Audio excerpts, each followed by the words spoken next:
ಕರ್ನಾಟಕ ರಾಜ್ಯದಲ್ಲಿ 175ಕ್ಕೂ ಹೆಚ್ಚು ನಿಗಮ ಮಂಡಳಿ ಬೋರ್ಡ್ಗಳಿದೆ.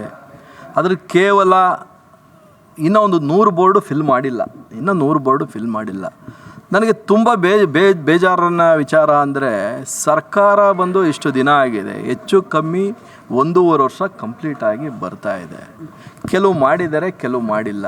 ಸರ್ಕಾರ ಬಂತೊಳ್ಳಿ ಇಲ್ಲಿವರೆಗೂ ಮಾಡಿದರೆ ಯಾರು ನಿಷ್ಠಾವಂತ ಕಾರ್ಯಕರ್ತರುಗಳಿದ್ದಾರೆ ಒಂದೊಂದು ವರ್ಷ ಮಾಡಿದ್ರು ಎಲ್ರಿಗೂ ಅವಕಾಶ ಸಿಗುತ್ತೆ. ಎಲ್ರಿಗೂ ಈಗ ಖಾಲಿ ಬಿದ್ದಿದೆ, ಪ್ರಯೋಜನ ಏನು? ಉದಾಹರಣೆಗೆ ನೀವು ಹೇಳಿದ್ರಿ ಝೂ ಖಾಲಿ ಇದೆ, ಲ್ಯಾಕ್ ಆ್ಯಂಡ್ ಪೇಂಟ್ ಖಾಲಿ ಇದೆ. ಇದೇ ರೀತಿ ಬೇರೆ ಬೇರೆ ಜಿಲ್ಲೆಗಳಲ್ಲಿ ತುಂಬ ಖಾಲಿ ಇದೆ. ಈಗ ಅಧ್ಯಕ್ಷರುಗಳದ್ದು ಹೇಳ್ತಾ ಇದ್ದೀನಿ, ಅದು ನಿರ್ದೇಶಕರಿದ್ದಾರೆ, ಮೆಂಬರ್ಗಳಿದ್ದಾರೆ, ಆಶ್ರಯ ಕಮಿಟಿ ಇದೆ. ಎಲ್ರಿಗೂ ಮಾಡಿದ್ರೆ ಎಲ್ರಿಗೂ ಅವಕಾಶ ಸಿಗುತ್ತೆ. ನಮ್ಮ ಕರ್ನಾಟಕ ರಾಜ್ಯದ ಏನು ಕಾಂಗ್ರೆಸ್ ನಿಷ್ಠಾವಂತ ಕಾರ್ಯಕರ್ತರುಗಳು ಲಕ್ಷಾಂತರ ಜನ ಇದ್ದಾರಲ್ಲ, ಪ್ರತಿಯೊಬ್ಬರಿಗೂ ಒಂದೊಂದು ವರ್ಷ ಅವಕಾಶ ಮಾಡಿಕೊಟ್ರೆ ಎಲ್ರಿಗೂ ಅವಕಾಶ ಸಿಗುತ್ತೆ. ಇವರು ಕುರ್ಚಿ ಏರೋವರೆಗೆ ಮಾತ್ರ ನಮ್ಮ ನಾಯಕರುಗಳು. ಕುರ್ಚಿ ಏರೋದ ಮೇಲೆ ಅವರು ಆ ಕುರ್ಚಿನ ಭದ್ರ ಮಾಡ್ಕೊಳ್ಳೋಕ್ಕೆ ಅವ್ರ ಕಿತ್ತಾಟ, ಅವರ ಹೊಡೆದಾಟ ಅಷ್ಟೇ. ಇನ್ನು ಯಾರು ಈ ಹಂತಕ್ಕೆ ಬಂದಿದ್ದೀವಿ, ಯಾರು ಕಷ್ಟಪಟ್ಟಿದ್ದಾರೆ, ಏನು ಮಾಡಿದ್ದಾರೆ ಅನ್ನೋದೇ ಮನಸ್ಸಿಗೆ ಹಾಕ್ಕೊಳ್ಳಲ್ಲ.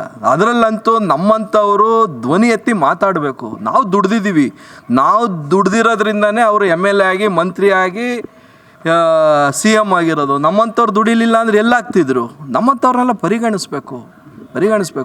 ಹಿಂದೆ ದೊಡ್ಡ ಮಟ್ಟದಲ್ಲಿ ರಾಜ್ಯಾದ್ಯಂತ MLA MLCಗಳಿಗೆ ಮಾತ್ರ ನಿಗಮ ಮಂಡಳಿ ಅಂದಾಗ ಮಾಧ್ಯಮ ಒಂದು ಪ್ರೆಸ್ ಮೀಟ್ ಕರೆದಿದ್ದೆ. ನೀವು ಅಧಿಕಾರ ಇರೋರಿಗೆ ಅಧಿಕಾರ ಕೊಡ್ತಾ ಇದ್ದೀರಾ, ಈಗ ಆಲ್ರೆಡಿ MLC ಇದ್ದಾರೆ, MLAಗಳಿದ್ದಾರೆ, ಅವ್ರಿಗೆ ಕೊಡ್ತಾ ಇದ್ದೀರಾ ಅಂದರೆ ಕಾರ್ಯಕರ್ತರುಗಳಿಗೂ ಕೊಡಿ ಅಂತ ದೊಡ್ಡ ಮಟ್ಟದ ಧ್ವನಿ ಎತ್ತಾಗ ನಿಮ್ಮ ಮಾಧ್ಯಮದ ಮುಖಾಂತರ ಅದು ಇಡೀ ರಾಜ್ಯ ರಾಷ್ಟ್ರದಲ್ಲಿ ನ್ಯೂಸ್ ಆಗಿ ಆ ಒಂದು ಅವಧಿಯಲ್ಲಿ ಒಂದು 50 ಜನನ ಕಾರ್ಯಕರ್ತರುಗಳನ್ನ ತಗೊಂಡ್ರು. ಪರಿಪೂರ್ಣವಾಗಿ ಇಲ್ಲಿವರೆಗೂ ತಗೊಂಡಿಲ್ಲ. ಯಾಕೆ ತಗೊಂಡಿಲ್ಲ? ಕಾರಣ ಏನು? ದುಡ್ದಿದ್ದಾರಲ್ವೇ.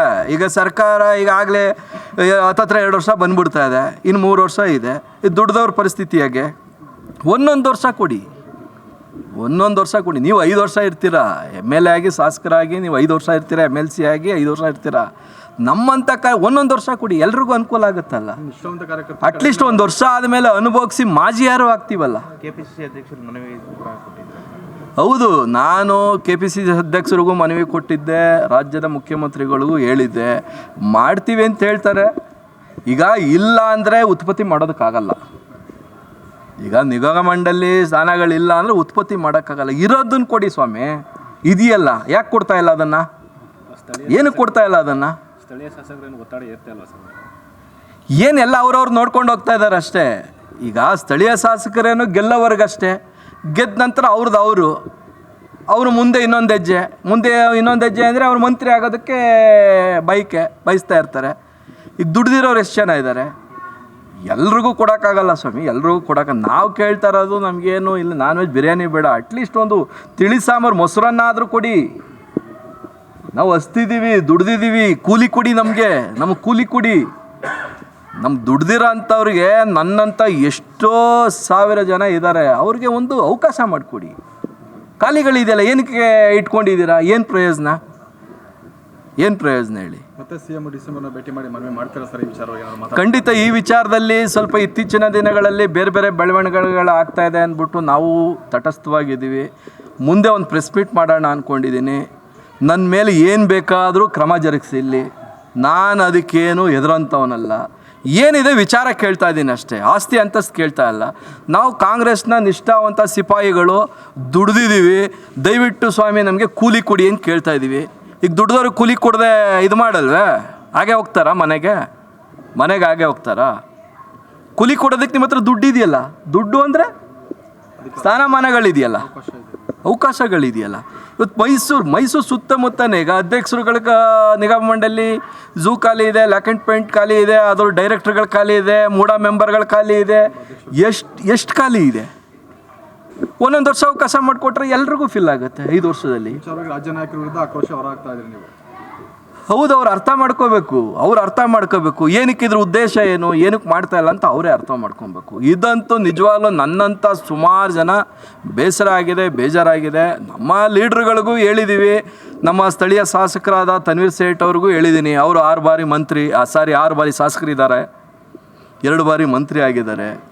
ಅವ್ರಿಗೊಂದು ಮನವಿ ಮಾಡಿದ್ದೀವಿ, ದಯವಿಟ್ಟು ಸರ್ ಎಲ್ರಿಗೂ ಒಂದು ಅವಕಾಶ ಮಾಡಿಕೊಡಿ, ದುಡ್ದಿದ್ದೀವಿ ನಾವು ಇನ್ನೂ ಎಷ್ಟು ದಿನ ಅಂತ. ಈಗ ಸರ್ಕಾರ ಬಂದಾಗ ನಾವು ಕಣ್ಣು ಮುಚ್ಕೊಂಡು ಕೂತ್ಕೊಳ್ಳೋಕ್ಕಾಗತ್ತಾ? ಅಟ್ಲೀಸ್ಟ್ ಒಂದು ಅಧಿಕಾರ ಏನೋ ಒಂದು ವರ್ಷ ಅನ್ಭವಿಸಿ ನಾವೊಂದು ಮಾಜಿ ಅನ್ಸ್ಕೋತೀವಲ್ಲ ಅಲ್ವೇ? ಅದಕ್ಕೋಸ್ಕರ ದಯವಿಟ್ಟು ನಾನು ಮತ್ತೊಮ್ಮೆ ತಮ್ಮ ಮಾಧ್ಯಮದ ಮುಖಾಂತರ ಹೇಳ್ತೀನಿ, ಈ ನಿಗಮ ಮಂಡಳಿ ವಿಚಾರದಲ್ಲಿ ಎಲ್ರಿಗೂ ಒಂದೊಂದು ಅವಕಾಶ ಮಾಡಿಕೊಡಿ. ಜಾತಿವಾರು ಮಾಡಿ ಎಲ್ಲರೂ ಬೇಕು, ಜಾತಿವಾರು ಮಾಡಬೇಕು. ಕೊಟ್ಟರೆ ಒಂದೇ ವರ್ಗಕ್ಕೆ ಕೊಡೋದಲ್ಲ, ಬಿಟ್ಬಿಟ್ರೆ ಇನ್ನೊಂದವರೆಗೂ ಬಿಡೋದಲ್ಲ. ಜಾತಿವಾರು ಎಲ್ರಿಗೂ ನೋಡಿ ಸರಿ ಸಮಾನವಾಗಿ ಎಲ್ಲರೂ ವಿಶ್ವಾಸಕ್ಕೆ ತಗೊಂಡು ಮಾಡಿ ಅಂತ ತಮ್ಮ ಮಾಧ್ಯಮದ ಮುಖಾಂತರ ಹೇಳ್ತೀನಿ. ಅದರಲ್ಲೂ ನಾನು ಓಪನಾಗಿ ಹೇಳ್ತೀನಿ, ಅದರಲ್ಲೂ ನಾನು ಬಂದು ಹಾರ ಈಡಿಗ ಜನಾಂಗದವನು, ಈಡಿಗರು ನಾವು. ಇಡೀ ರಾಜ್ಯದಲ್ಲಿ ಒಬ್ಬರು ಮಾತ್ರ ನಿಗಮ ಮಂಡಳಿ ಅಧ್ಯಕ್ಷ ಸ್ಥಾನ ಕೊಟ್ಟಿದ್ದಾರೆ. ಅದು ಯಾರಿಗೆ ಅಂದರೆ ಬೇಳೂರು ಗೋಪಾಲಕೃಷ್ಣ ಶಾಸಕರಿಗೆ. ನಾವು 40 ಲಕ್ಷ ಜನಸಂಖ್ಯೆ ಇದ್ದೀವಿ. ನಾವು ಕರ್ನಾಟಕ ರಾಜ್ಯದಲ್ಲಿ 40 ಲಕ್ಷಕ್ಕೂ ಹೆಚ್ಚು ಜನಸಂಖ್ಯೆ ಇದ್ದೀವಿ. ನಮಗೂ ಅವಕಾಶ ಕೊಡಬೇಕು. ನಾವು ಮೆಜಾರಿಟಿ ಕಮ್ಯುನಿಟಿ ಇದ್ದೀವಿ.